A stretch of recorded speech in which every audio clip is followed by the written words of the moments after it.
Gold, trusted gold buyers. మీరు తాకట్టు పెట్టిన బంగారాన్ని విడిపించి ఈ రోజు ఉన్న మార్కెట్ ధరకు కొనబడను.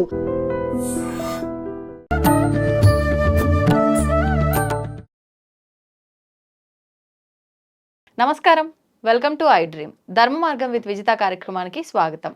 ప్రస్తుతం మనతో పాటు ఉన్నారు ప్రముఖ జ్యోతిష పండితులు, ఆధ్యాత్మికవేత్త వీరాపురపు సుబ్రహ్మణ్య స్వామి గారు. ఇప్పుడు వారితో మాట్లాడి మరిన్ని విషయాలు వివరంగా తెలుసుకుందాం. నమస్కారం అండి. శుభాశీస్సులండి. మనకి శ్రావణ మాసంలో మొదటగా ప్రారంభంలోనే శుక్రవారంతో ప్రారంభమవుతుంది. వెంటనే ఒక 2-3 డేస్లో నాగుల పంచమి రాబోతోంది. మనకి నాగుల పంచమి అనగానే రకరకాల విధానాలు పాటిస్తూ ఉంటారు. కొంతమంది చవితి రోజు నుంచి ఆచరిస్తూ పంచమి 2 రోజులు అంటారు, కొంతమంది 4 రోజులు 5 రోజులు అంటారు, రకరకాలుగా చేస్తూ ఉంటారు. అసలు ఏ రకంగా చేయాలి, అసలు ఎందుకు చెయ్యాలి ఈ విధానాన్ని మనం? మంచి మాట అడిగారు. ఈ విశ్వంలో నాగారాధనే చాలా ప్రధానమైనది. ఎందుకు అది కూడా అన్నానంటే అన్ని లోకాలని కూడా ఆక్రమించినటువంటి వాళ్ళు, ఆ దేవదేవులైనటువంటి భగవంతుని కూడా వాళ్ళు ఆక్రమించిన వాళ్ళే, అంటే వాళ్ళ ఆధీనం పరుచుకున్న వాళ్ళే. ఆ మహాలక్ష్మి అయినటువంటి అమ్మవారిని అనంతలక్ష్మి అనే పేరు పెట్టి పిలుస్తారు. ఏమిటి అనంతలక్ష్మి? అనంత అంటే ఏమిటి? మొత్తం లెక్కలేనిది, అంతం లేనిదనా? ఓకే. అనంతలక్ష్మి అంతటా వ్యాపించి ఉన్నది అనుకోవచ్చు కదా. అనంతలక్ష్మి అంటారు. ఏమంటారు? అనంతలక్ష్మి అంటే దాని అర్థం ఒక మాటలో చాలు. అంటే అనంతం అంతా, విశ్వం అంతా కూడా వ్యాపించి ఉన్నటువంటి వాళ్ళే నాగదేవతలు. అందుకే అనంతలక్ష్మి అని పిలుస్తారు.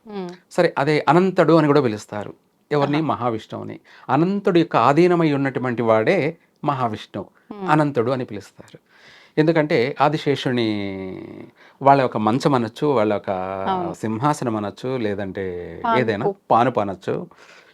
ఎన్ని విధాలుగా వర్ణించినా కూడా తక్కువే.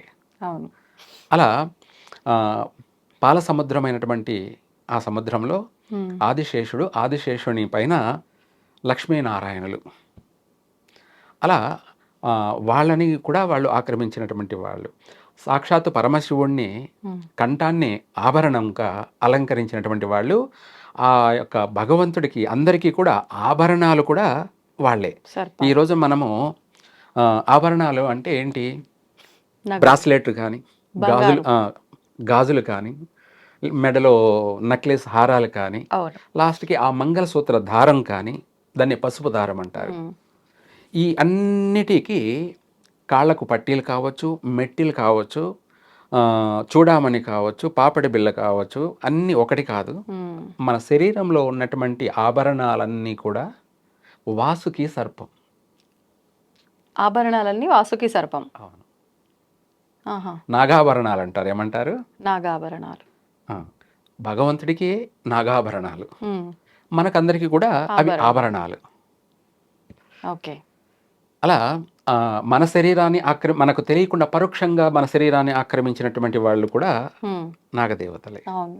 అలాగే మన శరీరంలో కూడా మన అంగాంగాలని కూడా సర్పాధీనం అని పోల్చి ఉన్నాం. మనకు ఆది నుంచి కూడా మాకు ఇవన్నీ అవగాహన.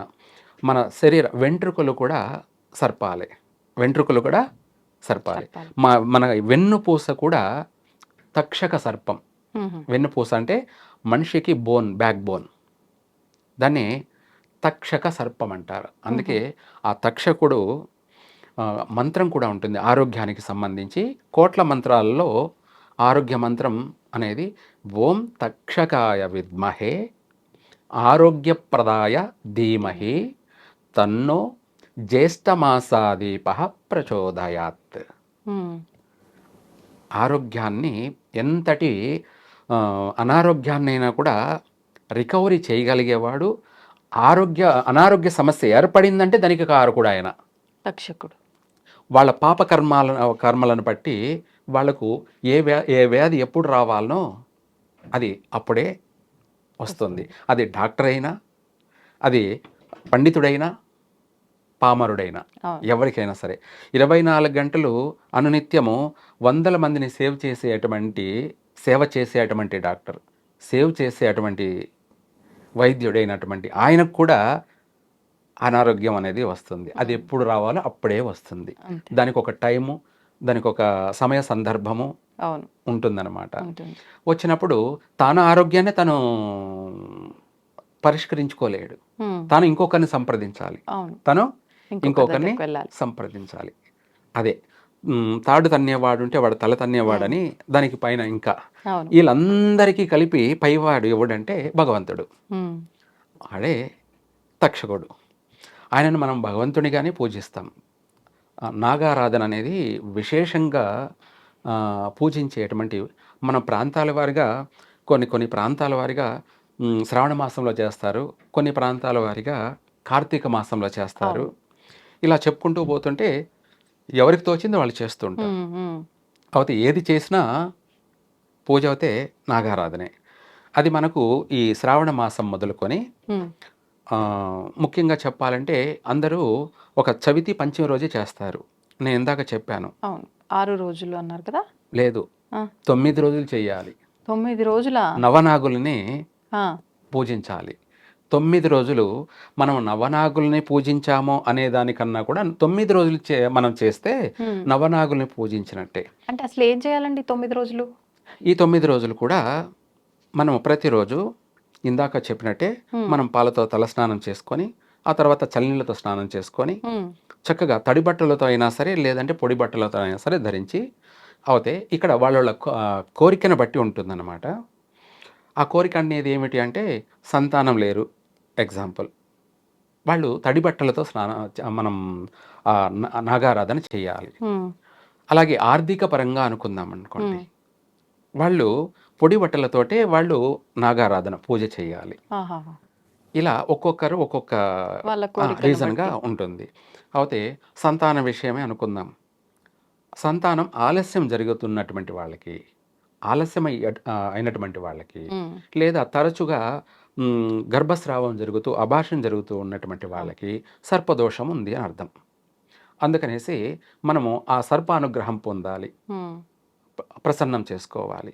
అందుకనేసి మనం తెల్లవారుజామనే ఇందాక పాలతో స్నానం చేసుకొని చల్లనీళ్ళతో స్నానం చేసుకొని అదే తడి బట్టల మీదనే గుడి దగ్గర ఉన్నటువంటి పుట్ట అనేది ఎక్కడైనా ఉంటుంది దేవాలయాల్లో.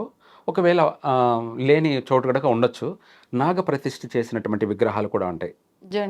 జంట నాగులు కావచ్చు, లేదంటే అక్కడ సుబ్రహ్మణ్య స్వామి లేదా నాగరాజు లేదా మానసాదేవి, ఇలా ఒక్కొక్క చోట ఒక్కొక్క రకంగా విగ్రహ ప్రతిష్ఠ చేసి ఉంటారు. ఆ తడి బట్టలతోటి ఆ విగ్రహాలకైతే పాలు పసుపు 2 కలిపి అభిషేకం చేయాలి. పాలలో పసుపు కలపాలా? పసుపు కలిపి ఆ విగ్రహాలకి అభిషేకం చేసి, అభిషేకం తర్వాత వాళ్ళు మళ్ళీ శుభ్రంగా పసుపు నీళ్లతోటి శుభ్రం చేసి ఆ తర్వాత ఒకరోజు మొత్తం పసుపుతోనే అలంకరణ చేసి కుంకుమ పెట్టి, అంటే వాళ్ళకి తోచిన చేతనైనంత వరకు ఆ విగ్రహం అంతా కూడా మెండుగా పసుపుతోటే ఉండాలి. కుంకుమ పెట్టి ఆ తర్వాత వాళ్ళు సంతానం గురించి చేసేవాళ్ళు 9 ప్రదక్షిణలు చేయాలి. 9 ప్రదక్షిణలు చేసి, అది ఇద్దరు చేస్తే బాగుంటుంది భార్యాభర్తలు. ఒకవేళ వీలు కాని పక్షాన అయితే స్త్రీ మాత్రం ఆమె చేయాలి. అలా 15 రోజులు కావచ్చు, లేదంటే 9 రోజులు మాత్రం తప్పకుండా చేయాలి.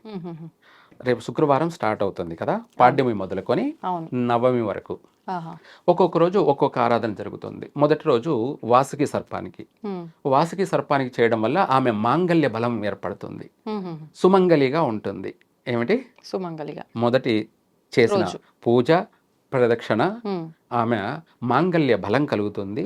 తన భర్తకు ఎటువంటి ప్రమాదాలు ఉన్నా, నీటి గండాలైనా, వాహన ప్రమాదాలైనా, ఆరోగ్య గండాలైనా, ఏ రూపంలో ఏ గండమైనా సరే ప్రాణం పోవాల్సింది కాస్త చిన్న స్వల్పమైనటువంటి గాయంతో ఆ గండం అనేది వైదొలిగిపోతుంది. జరిగి తీరాలి కాబట్టి దాని ప్రభావం అంత ఉంది కాబట్టి తీవ్రంగా ప్రాణం పోకుండా చిన్న గాయంతో బయటపడతారు. అదే సుమంగలి, దీర్ఘ సుమంగలి. మొదటి రోజు చేసిన పూజా ఫలం వల్ల తను ముందుగా సుమంగలిగా ఉంటుంది. తర్వాత రెండో రోజు చేసినటువంటి పూజ కర్కోటకుడికి. ఆ కర్కోటకుడికి చేయడం వల్ల తను ఆర్థికంగా బాగుపడుతుంది. తను చేసిన పూజ వల్ల తను కుటుంబం అభివృద్ధి చెందుతుంది. ఇంటికి ఇల్లాలే మూలాధారం. తన భర్తకు బాగా కలిసి వస్తుంది ఇంట బయట అంటే తన భార్య చేసినటువంటి పూజా ఫలమే అవును.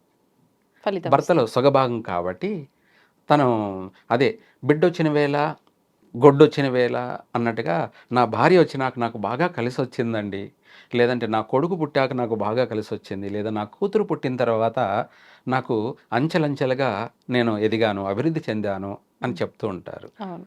అదే భాగం భార్య చేసే పూజా ఫలం వల్ల కూడా కుటుంబం అభివృద్ధి చెందుతుంది. ఆ రెండో రోజు చేసే పూజ ఆ కర్కోటకుడికి చేసినట్టు అనమాట. అంటే మనం పర్సనల్గా పలానా దానికే చెయ్యాలి అంటే కూడా అది గురువుని సంప్రదించి దానికి సంబంధించినటువంటి మంత్రోచ్చారణ కూడా తీసుకొని చేయొచ్చు. దానికి ఒక రీజన్గా కూడా వెళ్ళొచ్చు. లేని పక్షాన భయపడాల్సిన అవసరం లేదు. మనం ఇది చెయ్యాలి, ఇది చేయకపోతే దేవుడు కొడతాడేమో, నేను తప్పు చేస్తున్నానేమో అని ఏం లేదు.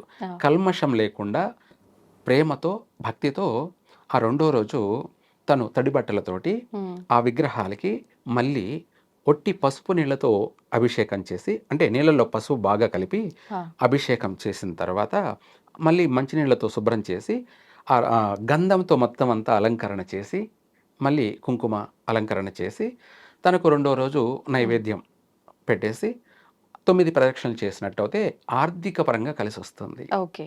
గంధం ఆర్థిక అభివృద్ధిని కలగచేస్తుంది, మనశ్శాంతిని కలగచేస్తుంది, ప్రశాంతతను కలగచేస్తుంది. దీనికే ఒక మంత్రం కూడా ఉంది. ఓం కర్కోటకాయ విద్మహే ఐశ్వర్యప్రదాయ ధీమహి తన్నో సర్వ విషదృష్టి ప్రచోదయాత్. అంటే మన పైన ఉన్నటువంటి చెడు దృష్టిలు ఎన్నున్నా కూడా 10,000 చెడు దృష్టిలు ఉన్నా కూడా పటాపంచలైపోతాయి.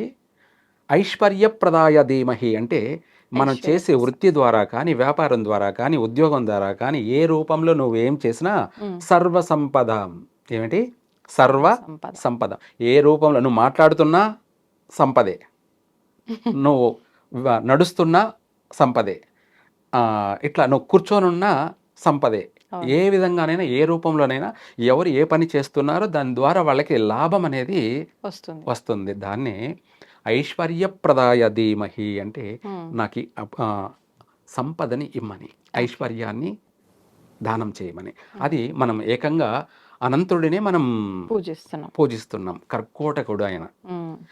చెడు దృష్టిలో ఈ మనకు వచ్చే ఆదాయాలకు సంబంధించి ఎటువంటివైనా సరే చెడు దృష్టిలున్నా, ఆటంకాలున్నా, మనకు రావాల్సిన సమయానికి రావాల్సిన సంపద చేతికి రాకపోయినా, ఆగిపోతున్నా, ప్రతిదై అట్లా ఉన్నప్పుడు ఇలా చేసినట్టు అయితే ఏ ఆటంకం లేకుండా దాన్ని రావాల్సిన తప్పకుండా అది వస్తూనే ఉంటుంది. నీటికి దారి చూపించాల్సిన అవసరం లేదు, దాని అంతటా తను వెళ్ళిపోతూనే ఉంటుంది. అట్లాగే మనకు రావాల్సిన సంపద ఎక్కడా ఆగదు, రావాల్సింది ఎతుక్కుంటూ మన ఇంటికి వచ్చేస్తూ ఉంటుంది. అదే ఆ యొక్క ఆ చేసే పూజా విధి విధానం. మనం భక్తితో ప్రేమతో చేసేటువంటి పూజాఫలం, పూజకు తగిన ప్రతిఫలం, దాన్నే పూజాఫలం. రెండో రోజు. మూడో రోజు తదియా. అలాగే మూడో రోజు వచ్చేసి మనం యథావిధిగానే చేసుకుంటూ మూడో రోజున మనం ఆ విగ్రహాలకి మంచినీళ్ళతో స్నానం చేసి ఆ తర్వాత విభూతితోటి అభిషేకం, భస్మాభిషేకం. ఈ భస్మాభిషేకం అనేది కూడా అత్యంత కఠినమైనటువంటి సమస్యల నుంచి బయటపడేస్తుంది, ఎటువంటి ఉపద్రవాల నుంచి అయినా కూడా మనల్ని కాపాడుతుంది. దానికి మంత్రం కూడా ఉంది.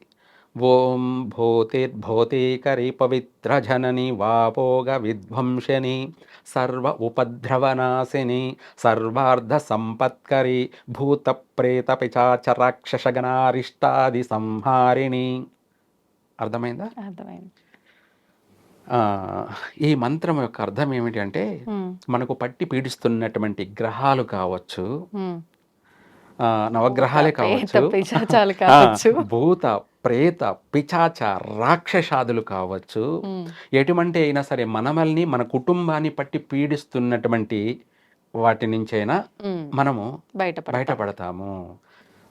ఈ యొక్క మంత్ర యొక్క అర్థం చాలా ఎంతైనా ఉంటుంది. చెప్తూ పోతుంటే మనకు సమయం కూడా చాలా లెంత్ అయిపోతుంటుంది కాబట్టి అది లఘువుగా షార్ట్కట్లో అలా ఆ భస్మంతో ఆయనకు అలంకరణ చేస్తే భస్మ ప్రియుడు అనమాట.